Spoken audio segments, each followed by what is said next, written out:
Ulasan Media.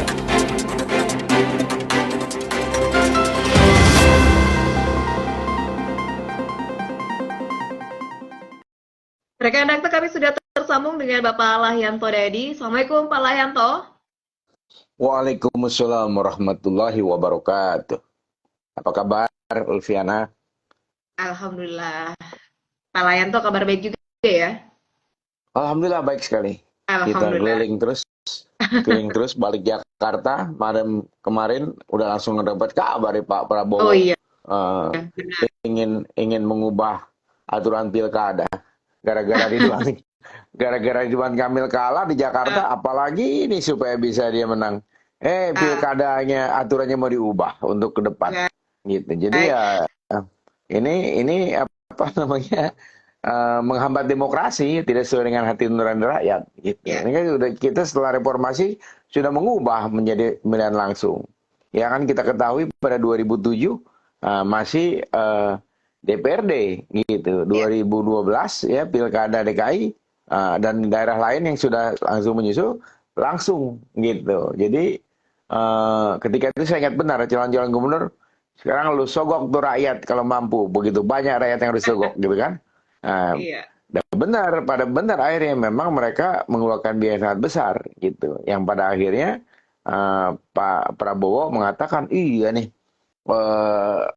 apa namanya biayanya mahal sekali. Kita lihat di negara-negara tetangga kita, Singapura, Malaysia, India itu juga langsung jadi lebih efisien. Dia dipilih oleh DPRD, jadi nanti lebih efisien. Nah, Pak Prabowo lupa gitu bahwa kita dulu pernah membuat seperti itu di zaman Orde Baru, ya, zaman Tapi Orde gagal Baru, ya. yang pada akhirnya kita melihat begitu banyak kelemahan-kelemahan, ya, karena apa? Tidak aspiratif masyarakat memilih anggota DPRD yang memilih gubernur atau bupati atau wali kota. Jadi ya di situ politik uang beredar di para anggota DPRD itu, gitu. Jadi rakyat tidak bisa menyalurkan aspirasi secara langsung, tapi melalui partai, gitu. Ada partai yang berkuasa yang menentukan. Akhirnya orang-orang yang berkualitas tidak bisa dipilih, tetapi yang dipilih adalah mereka yang punya kedekatan dan kekuatan partai, gitu. Jadi karena partai yang memilih, gitu. Nah, ketika dia mau lewat partai, ada orang profesional, mahal sekali bayarnya, gitu. Saya One ingat hero ya. benar. Iya, saya ingat benar waktu itu sampai ratusan miliar dia harus minta. Dan itu calonnya itu cerita sama saya. Wah, mahal bener. Makanya kita mau lihat independen aja, gitu kan. Waktu itu bisa mungkin. Tapi akhirnya kan kita ingat benar di 2014 zaman Pak SBY ya, ketika itu fraksi-fraksi sudah sepakat di DPR untuk menentukan pemilihan secara melalui DPRD kembali, gitu kan, karena sudah 2007 itu masih DPRD, 2012 itu sudah pemilihan langsung, 2014 ketika itu mau kembali lagi karena ketika itu kita mengetahui ada kekuatan di DPR untuk menentukan keputusan bahwa pemilihan bisa kembali secara melalui DPRD gitu. Nah, kebetulan Pak SBY waktu itu masih di luar negeri ya. Begitu dia balik, dia buat perpu, dia kembalikan lagi untuk pemilihan secara langsung, karena itu amanat reformasi, ya, gitu. Jadi pada akhirnya kita kembali sejak 2014 sampai sekarang pemilihan langsung. Nah, tapi sekarang memang 2024 baru pertama kali serentak, gitu, seluruh Indonesia dari 4 kabupaten dan 33 provinsi jadiin satu, termasuk yang Jakarta mestinya habis di 2022 dikosongkan sampai 2024 sehingga ada PJ di situ. Nah, ini dimanfaatkan oleh penguasa untuk mempersiapkan pilkada di 2024. Nah, di daerah-daerah lain rata-rata mulus gitu, tapi di Jakarta tidak sesuai dengan keinginan pemerintah yang berkuasa dengan saat ini Kim Plus itu. Nah, sekarang dia mau ubah lagi. Nah, kalau sana diubah lagi, ya sekarang mumpung mereka menguasai parlemen, ya, Kim Plus itu udah semuanya kecuali PDIP sendiri. Kalau voting udah pasti kalah. Nah, untuk itulah Pak Prabowo kemarin dalam ulang tahun Golkar mengatakan bahwa ya udah nih udah ketua umum sepakat nih di sini malam ini aja kita putuskan. Dia bercanda begitu gitu. Jadi ini yang harus kita ingatkan, kita harus kritisi bahwa demokrasi memang mahal, tetapi harus ada perbaikan-perbaikan. Nah, kalau Pak Prabowo udah mengatakan demikian, kemudian Menteri Dalam Negeri Tito Karnavian udah setuju. Nah, kita akan mengikuti apa? Ini jelas lah karena menterinya.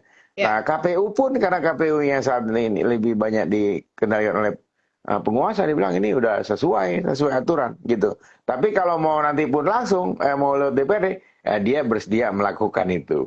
Walaupun nanti juga ketua KPU-nya akan diganti lagi gitu. Tapi ya udah mulai wacana-wacananya sudah mulai kuat sekali. Kalau presiden sudah mau begitu, DPR sudah juga setuju, tinggal PDIP yang tidak, bakalan jadi. Nah, sekarang rakyat bagaimana bersikap gitu. Kita ingat sekali bahwa kemarin waktu keputusan MK nomor 60 hampir diketok supaya Kaisang bisa maju sebagai gubernur atau wakil gubernur, tapi seluruh masyarakat sipil itu bisa melakukan perlawanan melalui berdemo di MPR, di DPR, dan di daerah-daerah lain seluruh Indonesia, dan akhirnya dibatalkan ya, karena memang begitu banyak kekuatan masyarakat yang mau melawan kekuasaan ini yang tidak demokratis gitu. Jadi ini harus kita ingatkan. Nah, media terus mengingatkan bahwa yang terpenting adalah bagaimana membangun demokrasi kita. Memang pasti ada catatan-catatan setiap ada pilkada dan pemilu. Tapi kalau lewat DPRD lagi, waduh, pahit deh gitu. Iya, ini kan katanya berkaca pada negara lain, tapi kan kita berbeda Pak secara culture-nya, kemudian asas yang kita anut di Indonesia kan berbeda dengan negara lain, tak bisa disamaratakan, Pak. Ya, itu kan contoh di Pak Prabowo mengatakan Malaysia, Singapura, India gitu. Beliau mungkin lupa bahwa ini kita pakai bahasa dia karena ini bahasa demokratisnya pers ya, bukan berarti merendahkan.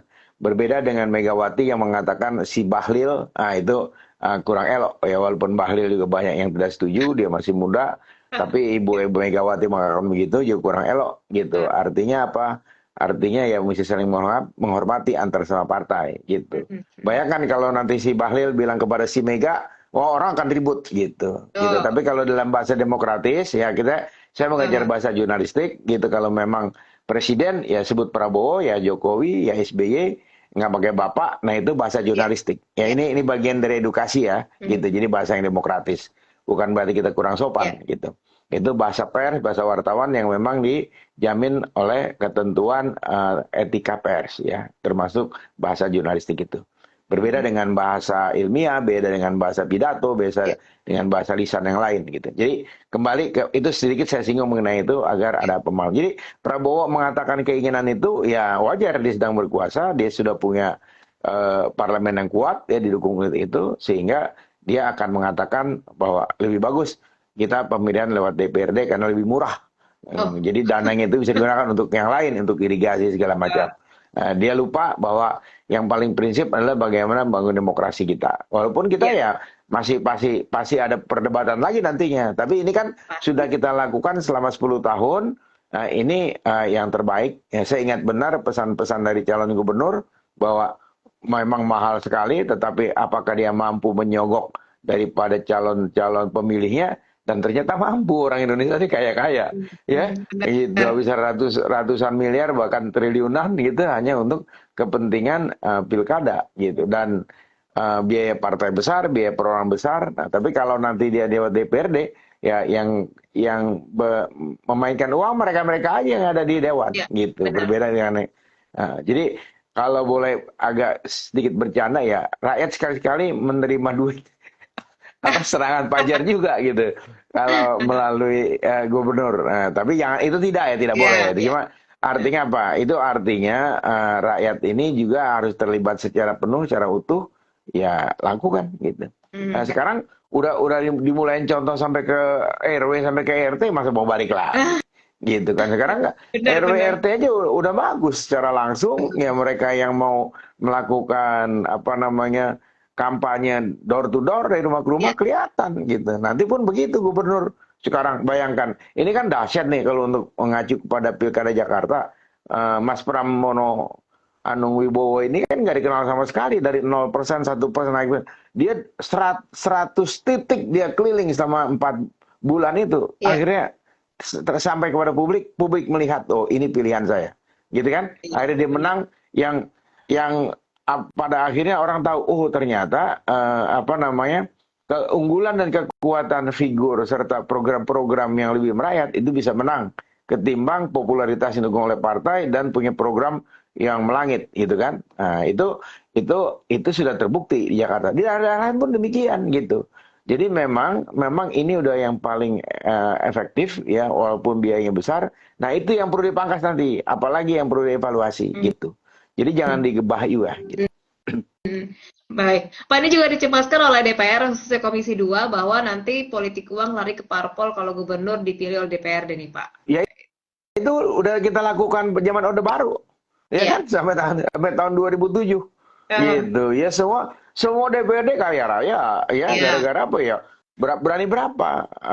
Ya saya ingat sekali di Jakarta waktu Pak Sutioso kan akan melawan Pak Jibowo. Pak Jibowo bilang, wah ini berat juga kalau kita ngelawan Sutioso langsung. Ada jadi wakil gubernur ya kan? Gitu. Iya. Begitu wakil gubernur dia jadi selama 5 tahun, 2012 pemilihan secara langsung. Ya demokratis sekali, gitu kan? Hanya 2 partai waktu itu, 2 calon, ya Pak Fauji Bowo dan Adang Darajatun, gitu. Kalah Adang Darajatun, jalan, gitu. Begitu yang ini 5 pasang di 2012, ya, panjang sekali, gitu. Akhirnya Jokowi yang menang di situ ketika itu. Ya itu pilihan rakyat, gitu. Itu sejarah yang kita rasakan bahwa dahulu udah pernah kita lakukan. Begitu banyak money politics yang ada di DPRD, gitu, yang ada di partai, gitu. Karena apa? Karena calon yang bukan anggota dari partai, dia harus bayar mahar juga ke partai, gitu. Mahal sekali, gitu. Itu keluhan banyak calon-calon gubernur, banyak calon wali kota dan bupati bercerita langsung, gitu, mahal sekali, gitu. Nah sekarang juga mahal karena apa? Karena keseluruhan sekaligus seperti ini digelarnya, gitu.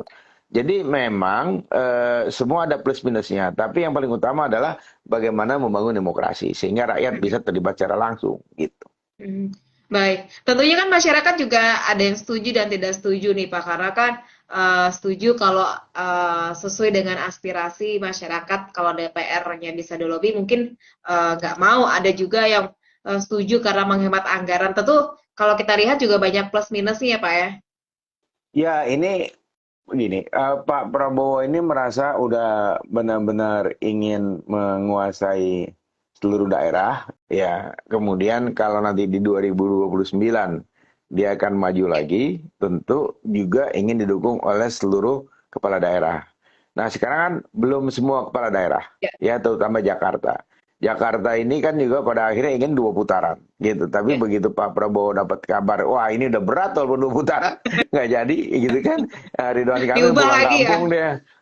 Dia bilang, gue masih banyak kerjaan nih sebagai arsitek dan sebagai dosen dan sebagai pengusaha nih. Ya udah kenapa dari awal nggak begitu? Sekarang udah kalah dia merasa ingin gugat, terus udah didukung banyak partai, tapi partainya ternyata mesinnya dingin. Nah sekarang yaudah deh kalau gitu kita balik lagi lewat DPRD. Nah kalau lewat DPRD, seandainya ini boleh DPRD, ya udah pasti menang di Jakarta dia, karena dia menguasai partai kursi-kursi di DPRD. Begitu daerah-daerah lain, gitu. Iya, baik. Nah tentunya juga kalaupun ini akan misalkan terrealisasi, mungkin prosesnya akan seperti apa dulu Pak? Mengeluarkan perpres lagi atau bagaimana Pak? Ya prosesnya sama, nanti akan diajukan di DPR. DPR akan menyetujui, ya, karena dia partainya sangat besar, minus PDIP, ya setuju. Jadi, gitu. Jadi, nah sekarang bagaimana? Memang pilkada harus dievaluasi, tapi kalau mengembalikan lewat DPRD adalah kemunduran, ya, kemunduran demokrasi. Ya walaupun mahalnya ongkos demokrasi, bukan salah rakyat, gitu, tapi kesalahan elit yang membuat pilkada ini menjadi mahal, gitu. Jadi kalau yang salah elit jangan disalahkan rakyat. Nah sekarang kalau rakyat sudah benar-benar ingin mempertahankan ini, nanti rakyat akan berjuang lewat non parlemen seperti yang kemarin kita lakukan untuk keputusan MK nomor 60, gitu. Nah kan ketika MK 90 akhirnya Gibran Raka Buming Raka bin Jokowi bisa tampil sebagai wapres, nah itu kan tidak bisa dihalau oleh rakyat. Ya, tapi kemarin itu sudah dihalau oleh rakyat. Gitu. Jadi memang dengan cara-cara yang yang sangat strategis, kemudian masif, terstruktur dan sistematis, ya akan bisa sekali dilakukan oleh itu. Ya, jadi kembali kepada rakyat untuk bisa memperjuangkan agar tetap pemilihan secara langsung. Dan inilah salah satu metode yang kita sampaikan agar pemahaman ini diketahui oleh seluruh masyarakat luas, seluruh publik gitu. Jadi ya Bismillah, Pak, mungkin banyak yang masih bisa mengira, dipertahankan. banyak yang mengira nih cek ombak aja Pak. Kalau lihat begini sih nggak cek ombak lah. Serius dia, serius dia. Orang dia udah punya kekuatan yang luar biasa gitu. Dan agak ya saya sih bukannya pesimistis terhadap perlawanan ini ya, tapi kan fungsi kita kan mengedukasi. Kalau mengedukasi itu harus yakin bahwa masyarakat akan tetap ingin melakukan pemilihan secara langsung. Karena itulah demokrasi yang sesungguhnya. Ketika alasannya mahal, berarti elit yang harus diperbaiki gitu. Jadi kalau kesalahan elit jangan menyalahkan rakyat gitu. Nah, ini kan cara-cara kita ini kan cara yang murah. Cara yang tidak biaya mahal untuk mengedukasi ya melalui media. Nah ini yang terus dilakukan gitu. Tapi kalau cara elit kan dia ingin caranya yang lebih instan, lebih mudah. Ya udah, ongkosnya mahal, tetapi untuk kepentingan mereka saja. Kan kita ketahui berapa mahalnya pilkada, berapa mahalnya menjadi dewan wakil rakyat. Lalu kan dia harus mengembalikan modalnya itu. Jadi kan bisnis gitu. Modalnya itu yang pada akhirnya apa? Pada akhirnya korupsi lagi. Gitu kan berapa banyak yang kita lihat praktek-praktek seperti itu. Dan pemberantasan korupsi ya tidak bisa emang kita lihat mereka-mereka yang sudah selesai ditangkap jadi politisi lagi ya sama perilakunya seperti itu. Karena kita salah melakukan treatment terhadap para koruptor itu. Kalau udah koruptor ya dimiskinkan, jadi nggak boleh balik lagi. Dulu ada sekjen partai, kemudian jadi menteri, korup, balik lagi jadi pengurus partai lagi ngomong seolah-olah nggak pernah berdosa, gitu. Itu kan nggak mendidik, itu kan nggak benar gitu. Jadi kembali kepada kita tetap mengedukasi, tetap mengingatkan bahwa hak-hak rakyat itu harus dinomorsatukan, yang pada akhirnya kita akan memilih secara langsung di 2029 nanti. Gitu. Siap. Baik. Terima kasih Pak Lahyanto. Sehat selalu. Assalamualaikum warahmatullahi wabarakatuh. Waalaikumsalam warahmatullahi wabarakatuh. Rekan redaktor, demikian ulasan media bersama Lahyanto Nadi.